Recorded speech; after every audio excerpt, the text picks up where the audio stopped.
कर्नाटकमध्ये घडलेली एक अत्यंत धक्कादायक आणि संतापजनक घटना समोर आली असून चारित्र्यावर संशय घेत पतीनंच आपल्या विवाहित पत्नीचा निर्घृण खून केल्याचा आरोप होतोय। या घटनेमुळे संपूर्ण परिसरात भीती आणि संतापाचं वातावरण निर्माण झालंय। मिळालेल्या माहितीनुसार आरोपी पतीनं आपल्या पत्नीला गाणगापूर इथं देवदर्शनासाठी जाण्याचा बहाणा करत घराबाहेर नेलं। सुरुवातीला ही साधी धार्मिक यात्रा असल्याचं भासवण्यात आलं, मात्र यामागे पतीचा वेगळाच कट असल्याचा गंभीर आरोप मृत महिलाच्या नातेवाईकांनी केलाय। गाणगापूरकडे जात असताना किंवा तिथं पोहोचल्यानंतर पतीनं पत्नीचा निर्घृणपणे खून केल्याचं समोर येत आहे। या घटनेनंतर मृत महिलेच्या आत्या तसेच आई वडील यांनी बारामतीमध्ये पत्रकार परिषद घेऊन त्यांनी संपूर्ण प्रकरणाचा खुलासा करत पतीवर गंभीर आरोप केलेत। यापूर्वीही दोघांमध्ये वाद होत असल्याची माहिती त्यांनी दिली आहे। नातेवाईकांनी कर्नाटक पोलिसांकडे तक्रार दाखल करून आरोपींवर कठोरात कठोर कारवाई करण्याची मागणी केली आहे। हा खून केवळ नसून विश्वासघात आणि क्रूरतेचा कळस आहे असंही त्यांनी सांगितलंय। या प्रकरणाची सखोल चौकशी करून सत्य बाहेर आणावे अशी मागणी करण्यात आली आहे। दरम्यान पोलिसांनी या प्रकरणाची गंभीर दखल घेत तपास सुरू केला असून आरोपींना अटक केली असल्याची माहिती पोलिसांनी दिली आहे। त्यावर त्यांची ओळख झाली। मावशी तुमचं नाव काय आणि तुमचं त्या मुलीचं नातं काय होतं? माझं नाव रोहिणी, मी मुलीची आत्या आहे। मी तिला लहानपणापासून सांभाळली, म्हणजे झाली त्या पहिल्या दिवसापासून ती माझ्याच हातावर लहानाची मोठी झाली। शिकायला सुद्धा ती कोल्हापूरमध्येच होती। 15 दिवसात त्यांनी तिची वाट लावली। 16व्या दिवशी लव्ह मॅरेज केलं आळंदीला आणून, आम्हाला माहीत सुद्धा नव्हतं। इंस्टावर वगैरे आम्हाला कळलं की त्यांनी लव्ह मॅरेज केले। आम्ही नंतर गेलो त्यांच्याकडं, भेटलो तिला, पण जास्त आम्हाला तिला भेटू दिलं नाही। रात्री दुसऱ्या रूममध्ये घेऊन गेला। आम्ही एवढे फोन केले तिला, पण आम्हाला भेटू दिलं नाही त्यांनी। मग सकाळी आम्ही आलो, नंतर मग ती पैसे पाहिजे असले की यायची, फोन करायची। त्यांचं घर बांधायचं म्हणून तो सतत तिला पैशाची मागणी करायचा। मग गाडी घ्यायची, पैसे घ्यायचे, आम्ही कपड्या लत्त्यापासून तिला खायचं असलं तरी ती मला मागायची। आम्ही तिथनं कोल्हापूरमधनं पुण्यात तिला सगळं पुरवायचं। चप्पल देखील आम्ही घ्यायचो, माहिती का, दवाखाना वगैरे सगळं सतत पैशासाठी। आणि पोरीवर नाही ते आळ लावले त्यांनी मेल्यानी। आणि बुधवारी घटनेच्या 1 दिवस आधी मी बँकेत जाते म्हणून माझ्या फोनवर त्यांनी फोन केला आणि म्हणे सायली कुठे? तर मी म्हटलं झोपली आहे, तिला सांगा की म्हणे नाही का जे झालं गेलं ते सोड आणि ये म्हणून। तर ती काय बोललीच नाही त्याच्याबरोबर। परत त्यांचं काय SMS वगैरे बोलणं झालं मला माहीत नाही सर। आणि ती बँकेत जातो म्हणून जी गेली, मी दवाखान्यात गेले रुटीनला आणि ती गेली। आणि गुरुवारी 4 वाजता त्यांनी घेऊन गेला आणि तिला त्यांनी मारली। व्हिडिओ वगैरे सगळे आहेत। आम्हाला बॉडी सुद्धा आणता आली नाही सर। म्हणजे इतकी मी बदनशिबी ठरले, माहिती का, मला हात सुद्धा नाही लावता आला तिला। तुम्हाला त्याचं लव्ह मॅरेज लग्न मान्य होतं का? मान्य म्हणजे काय करणार होतो सर आम्ही, सांगा बरं। एकदा घटना घडून गेल्यानंतर काय करणार होतो? साधारण किती दिवसाचा कालावधी असा सगळा पूर्ण? 3.5 वर्षाचा। 3.5 वर्षात मुलीला काय त्रास होता? तो मारहाण करायचा। आता ती माझ्याकडं आली ना तेव्हा ती सांगायला लागली की, मी म्हटलं की सायली नको जाऊ तू, जर तो तुला त्रास करत असेल। तिचे आई बाबा पण तेच म्हटले की नको जाऊ, आपण एक निर्णय घेऊयात। हां, तर म्हटली की ती गेल्यानंतर किती दिवसाची घटना आहे आता? अहो आदल्या दिवशी गेली आणि दुसऱ्या दिवशीची घटना ही एकच रात्र, त्यातूनच 4 वाजता तो घेऊन गेला तिला। तिथं पोलिसांनी काय माहिती दिली तुम्हाला, कशामुळे हा प्रकार घडला, काय झालं? पोलीस त्याने सांगितलं की मी प्लॅन करून आणले, मला तिच्यावर संशय आहे म्हणून मी तिला मारली म्हणून। मुलीला नाही, तुम्ही तक्रार दिली आहे का? त्यांनी आधी सगळंच करून घेतलं, पण आम्हाला त्यांनी चांगलं सहकार्य केलं। तुम्ही तक्रार केली का मारल्याच्या? तुमची काय मागणी आहे तुमची आता? आता तुमची काय मागणी असणार आहे? त्याला फाशी व्हायला पाहिजे। जर तो असा सुटला तर 1-2 वर्षांनी परत दुसरं कुणाची तरी लग्न करणार। तिलाही तो असाच वागवणार ना। आदल्या दिवशी मंगळवारी तिच्या आई वडिलांनी त्याला सोडून आणलेलं, इथं की रिक्षा किंवा काहीतरी भांडणं झाली, त्याला सोडून आणले। त्याच्या आधी तो 2 महिने चौकीत होता। अटक कशाबद्दल होता आम्हाला काहीच माहिती नाहीये, पण तो जेलमध्ये होता। तुमची काय मागणी आहे आता? त्याला फाशी व्हायला पाहिजे। कमीत कमी दुसरे तरी लेकरू वाचेल। जर त्याने असंच जर करत राहिला तर त्याला ती सवयच लागून जाणार ना। माझ्याही मुलीला न्याय पाहिजे सर मला। आणि एवढं सगळं करून सुद्धा कूर, तुम्ही व्हिडिओ बघा तिचे, इतकं कूर मारून, इतकं नीच पातळीवर असतं माणूस की जीव गेलेला बघतो म्हणजे हा माणूस म्हणायचं का? ही घटना घडल्यावर त्याच्या आई वडील बरोबर त्या मुलाचे हो. तुमचं काय त्याच्या आई वडिलांबरोबर काय बोलणं झालं का कधी आता घटना झाल्यानंतर? घटना झाल्यानंतर पोलीस चौकीतनं मी ज्यांचा फोन आला ना त्यांना म्हटलं की तिचं ती कोण आहे का त्यांच्याकडचं, तर त्या म्हणाले की त्याची आई आहे म्हणून. मी बोलले, मी रेकॉर्ड करून घेतलेले, इतकी नॉर्मल. जर आपला मुलगा एखाद्याच्या मुलीचा खून करतो आणि ती बाई किती घाबरायला पाहिजे. नॉर्मल बोलत होती ती माझ्याशी, माझ्याकडं रेकॉर्डिंग आहे, तुम्हाला मी ऐकवते. म्हणजे त्यांना काही नाही म्हटलं, ठरवूनच केलं असणार ना हे सगळं. आई आई मुलगा त्यांनी सगळं ठरवण्याची कार्य केलं. हां, मला सांगा सर, ड्रायव्हर, आई वडील, जर हे तिघं अजून कोणी आले असते तर माझी मुलगी नक्कीच वाचली असती ना. ते गाडीत बसलं तर हा तिला मारतोय. तुम्ही तुमचा तिथं जबाब नोंदवला तिथल्या पोलीस स्टेशनला हो की म्हणजे जी घटना घडली 3 वर्षात हा हो पहिला हो, सगळं सांगितलेलं आहे. ते राहत कुठं होते? हे दत्तोबाची वाडी मळदेच्या तिथे नाही का, बारामतीत काय काम करायचं तो? रिक्षा चालवायचा.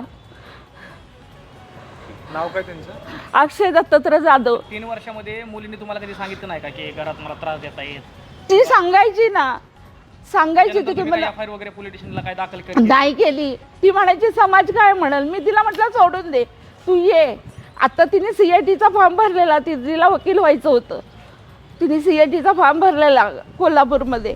तिने तयारी पण केलेली की आता तुम्हाला नाही जायचं, मला खूप त्रास देतोय तो. पण मी जर सोडून राहिले तर समाज मला काय म्हणेल. मी मनाने केलंय, लोक मला नावं ठेवतील. मी एवढं पण तिला म्हटलं, तू समाजाचा विचार करू नको, तू तुझा जीव वाचव. मुलीला मारण्यामध्ये सर्वांचा हात दिसतोय, सासू सासऱ्यांचा. नक्कीच सर, जर गाडीत बसून राहतात म्हटल्यावर मग नक्कीच होते ना त्यांचं. मुलीला ज्यावेळेस त्यांनी बोलावून घेतलं त्याचे काही कॉल रेकॉर्डिंग, त्याचे काही मेसेज तुम्हाला मिळालेत का? आहेत का तुमच्याकडे काय अवेलेबल? नाही, त्याने आहे का नाही म्हणजे तू धंदा कर सगळे आहेत. मेसेज त्यांनी एक 8 दिवसापूर्वी पाठवलेले, तर तिने मला दाखवलं, तू हो बघ असे असे त्यांनी मला मेसेज पाठवलेत आणि बघ मी जाणार नाही. तर मी म्हटलं बघ सायली, काय म्हणजे त्याच्या नजरेत तुझी किंमत काय, की तू धंदा कर, ते पैसे आण, आपण गाडी घेऊ फिरू, सगळे माझ्याकडे ते SMS आहेत. ती काय जुने पुरावे आहेत त्या पुराव्यावर तुम्ही इथल्या पोलीस स्टेशनला जाऊन त्या मुलाची आणि त्याच्या आई वडिलाची काय तक्रार करणार आहे का बारामतीमध्ये? सर मग त्यांना ऐकतं नाही होणार का सगळं? ते प्रूफ तर द्यावं लागेल ना प्रूफ देणार की. पोलिसांना. इथं मग ते तक्रार देऊन ती प्रूफ देणार का तुम्ही त्यांच्यावर कारवाई होण्यासाठी? अजून म्हणजे तिकडून मग त्यांना इकडं आणणार ना ते. मग त्यांना ह्यांना नातेवाईकांना सगळं ऐकतं करायचं. सर आम्हाला किती त्रास झालाय. पोलिसांना बरोबर आहे ना. त्यांना शिक्षा होण्यासाठी ती पुरावे तुम्ही पोलिसांना देणार का? तिकडं दिले पण आम्ही, दिले का तिकडे? दिले. बसून नेलं. रोल. मुलगी 1-5-6 दिवस आधी कोल्हापूरवरून आमच्याकडे आली होती. तिच्या म्हणजे आत्याचं येणं हॉस्पिटलचं रुटीन होतं म्हणून. म्हणजे त्यांचा काही 6 महिने आम्हाला कॉल नाही आला, पण नंतर 3-4 दिवसापूर्वी त्याच्या आईचा कॉल आला. ते कंटिन्यू सायलीला म्हणत होते, सायली तू आधीचं सगळं विसरून जा आणि परत ये राहायला. तिला अगदी फसवल्यागतच अगदी त्यांनी झालं. म्हणजे ती अगदी म्हणायची की मला नाही जायचं, आता मला नाही जायचं. तरीसुद्धा त्यांचं काय रात्रीत बोलणं झालं माहीत नाही आम्हाला. ती पोरगी न सांगता म्हणजे आम्हाला सांगितलं बँकेत जाते आणि तशीच गेली. दुसऱ्या दिवशी आम्हाला कळतंय की म्हणजे तिचं असं झालं. तर असं म्हणजे कोणाच्याही बाबतीत सर असं घडू नये. म्हणजे आमच्या लेकरासाठी आम्हाला न्याय मिळावा. आता म्हणजे तिचे जे गुरासारखे हाल केलेत ते कोणाचे होऊ नये. त्याला पण फाशी मिळावी आणि त्याच्या आई वडिलांना पण सोडू नये आणि त्याच्या बहिणीला पण. मुलीला त्रास होतोय असं कधी मुलीने तुम्हाला असं आईच्या नात्याने कधी असं सांगितलं नाही? आधी कधी सांगितलं नाही सर. ती आत्ता 6 महिने झालं जेव्हा आम्ही तिला आणलं ना त्याच्यानंतर ती सांगायला लागली. मी तिला जीव तोडून सांगितलं, सायली तू तुझ्या पायावर उभी राहत, जाऊ नकोस त्यांच्या दारात परत, मान सन्मान असेल तर. कारण मी सुद्धा एक जॉब करते, त्याच्यामुळं मग तू सुद्धा तशीच हो, एक स्ट्रॉंग मुलगी हो. घटनाक्रम घडला त्याच्या आदल्या दिवशी मुलगी तुमच्याकडे होती. आमच्याकडे होती. देवाला जाताना कशी नेली बसून?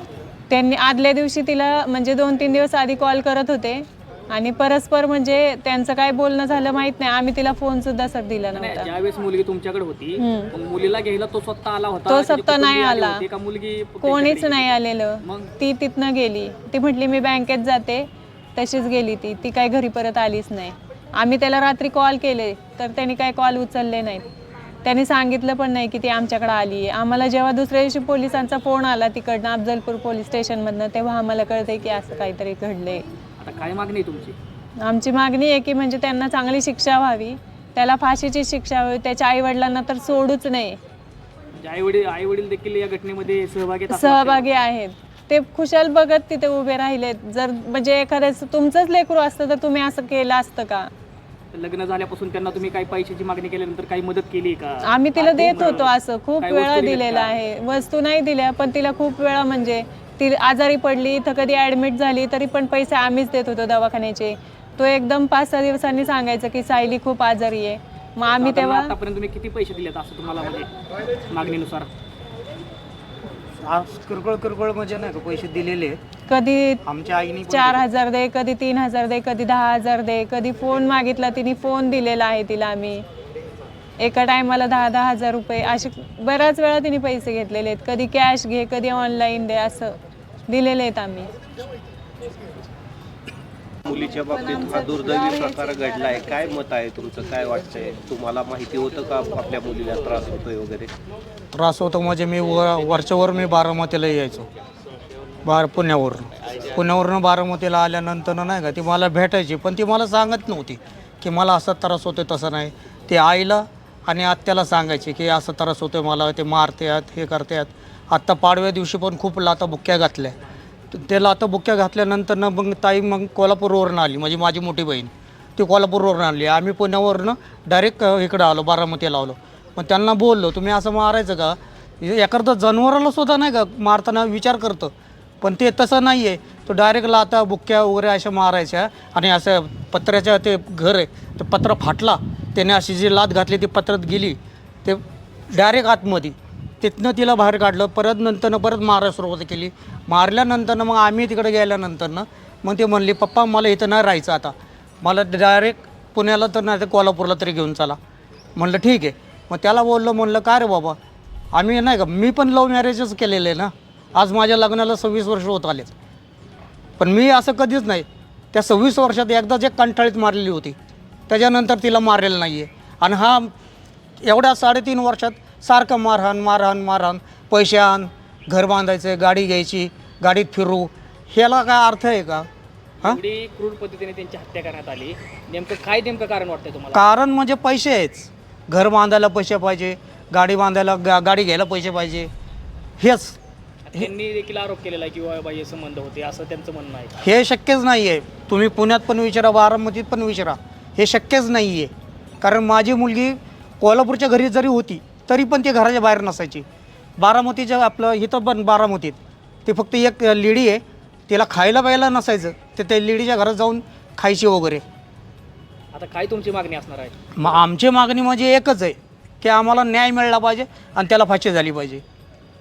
त्यालाच फाशी अशाच नवनवीन बातम्या पाहण्यासाठी बारामती वार्तापत्र चॅनलला लाईक करा, शेअर करा, सबस्क्राईब करा आणि बेल आयकॉन प्रेस करा.